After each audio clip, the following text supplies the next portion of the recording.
will tell you we're going to stop fighting for 60 days, including in Lebanon. That's a big deal.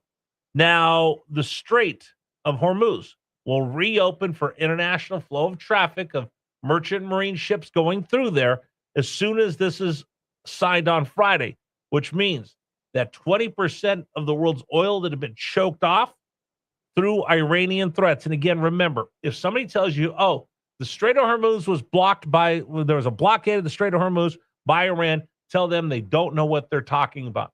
The Strait of Hormuz had no traffic going through because of the threat by Iran and their proxies. They never controlled the Strait of Hormuz. They never had a navy to stand there and stop anybody going through the Strait of Hormuz. They simply were able to put enough pressure on Lloyd's of London to say, nobody's going to go through there because I can't give anybody insurance, because I can't guarantee safe passage. That will open up beginning on Friday, and hopefully the insurance companies will see fit to start issuing certificates of insurance to allow a $150 billion oil tanker with $150 million worth of oil to go through the Strait of Hormuz unharassed without any threats. If that happens, then you're instantly going to see 20% of the world's oil supply get back into the world market. Now, at the same time, when that happens, the blockade of Iranian ships will cease, and Iran will be able to start pushing out their oil through their own ports. Now, the sanctions, we're waiting to see when the sanctions will be lifted, and will Iran be able to sell their oil on the global market? That's yet to be determined. Is Iran going to get a nuke? Donald Trump says no, absolutely. That is a deal breaker. That's what this whole thing was about. Those details are to be determined. But we do know the military operations, including that in Lebanon, will stop immediately once this is signed. That's basically where we are right now. Strait's going to get opened back up. The president still says Iran is not going to get any nukes. And he's saying that they're going to have to, the U.S. or China are the only people that are able to get to where those nuclear material is being stored, or not stored. It's actually underneath rubble at the bottom of a mountain. They'll go in there and they'll take that out as well. Now, here's the important part. Because we have countries that are speaking different languages but have different cultures. So how does this play in Tehran? So in Tehran right now, a couple things to look at. There are hardliners that do not want to capitulate. They do not want to have anything to do with this. They do not want to have any deals with the great Satan, which is the United States, or the little Satan, which is Israel. They are hardliners. They're dead enders. They believe in this theocracy, and they want to have a world dominated by this Iranian regime. They do not want to cooperate with the United States of America in any way, shape, or form. And right now, we're starting to see reports there is fission caused by all of this. You have the Ayatollah, who's taken over for his father, that was killed on the first day of the attacks. Then you have the IRGC hardliners. You've already had the president of Iran who's quit, saying, I can't do anything.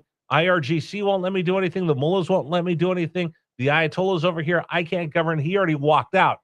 We're starting to see more and more of that happen, where you're starting to see these hardcore members of the government and the more pragmatic members of the government starting to actually have some internal fussing and feuding and fighting. We'll see if that continues.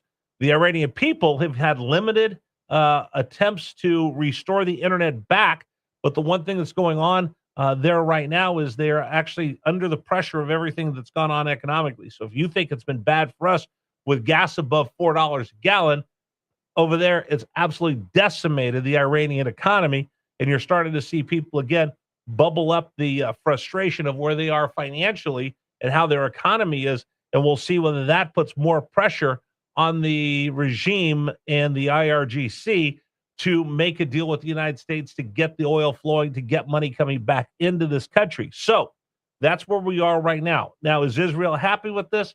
We're seeing reports on both sides that, the fighting has stopped. That's good. But Israel, not satisfied. Again, there was firing back and forth between Hezbollah and Israel. They've been told, both of them, to stand down, stop this right now. We'll see. We'll see what Benjamin Netanyahu's public statements are, and then we'll start seeing reports about what he's saying in private as well. But right now, 60-day extension. Strait's going to be open back up. Iran's going to be able to get their ports reopened, and we're getting closer and closer to this deal.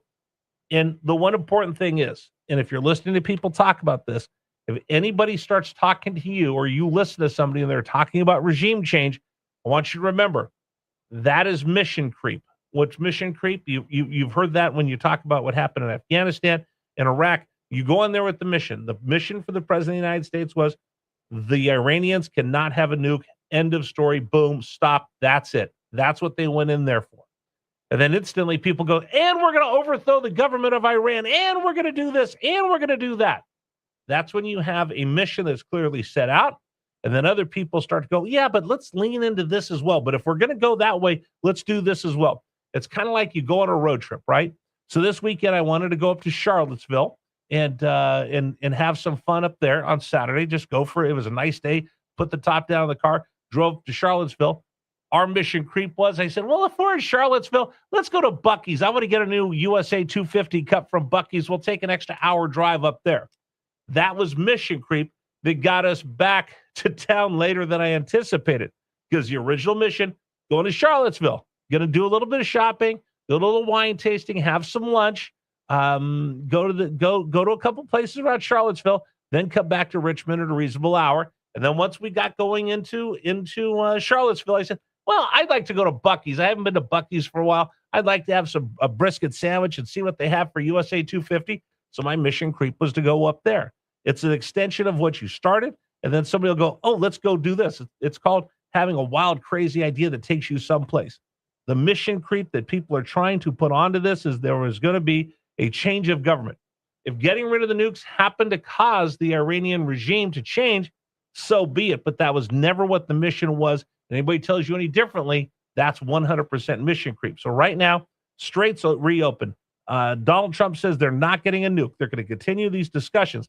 And the bottom line is either you go in there and you finish them off, which means if you really want to do this and conquer and have them unconditionally surrender and change the regime, you have to have boots on the ground. And the president told Brian Kilmeade last week, we don't have the appetite for that. We just don't have the appetite for that. So we'll see what happens in the next few days. But on Friday, they'll have the signing in Switzerland of this agreement. And by the way, the most important thing for me this morning is finally the Iranian Security Council issues a statement after Trump announces the deal has been complete, and they have acknowledged that there is an MOU that's been negotiated with the United States of America to end the hostilities. That's important. That means the IRGC is acknowledging that they're going to have this agreement. Now, how they're going to spin it to their people is going to be completely different. They're going to say, we brought the great Satan to their knees. We destroyed the United States. We sunk their Navy. We grounded their Air Force. We destroyed their troops. And now they're coming to us begging for us to let them off the hook. They're going to spin it one way. We'll have our version of it. And again, remember, history is written by the victors. So depends on who ends up coming out on the big end of this is how the story will be written in the future. But right now, Iran will try to save face within its own country. You'll start to see more and more people saying, oh, Donald Trump got played. Oh, the Iranians destroyed him. The Iranians did this. The Iranians won here. Donald Trump lost there. That's 100 spin that's going to come out of Tehran. You'll see it repeated back by some of the president's detractors. But anyway, bottom line is they're going to sign the deal on Friday. We'll have another ceasefire extended for 60 days. The Strait gets reopened. Oil flows again. Iran will be able to start moving their oil offshore again that they've been having backed up for the longest time. And we'll see if this brings true peace to the Middle East. So that's the latest on what's going on with Iran. But you will start seeing gas prices fall. We're already starting to see them fall over the weekend. So hopefully you'll continue to see them get back into the $2 range. Although that does make me feel old because I keep remembering when gas was 25 cents a gallon. And then I remember when everybody freaked out when it was $1 a gallon. Now we're begging, please get me under $3. Please get me under $4 a gallon and I'll be happy. Wow. How the world has changed in our lifetime. All right. That's the latest of what's going on in Iran. We'll have more on that coming up on the program. Now, let me remind everybody, today's program is brought to you by Pearson Signature Dealerships. And that Pearson promise. Only at Pearson Signature Dealerships do they double the engine and transmission warranty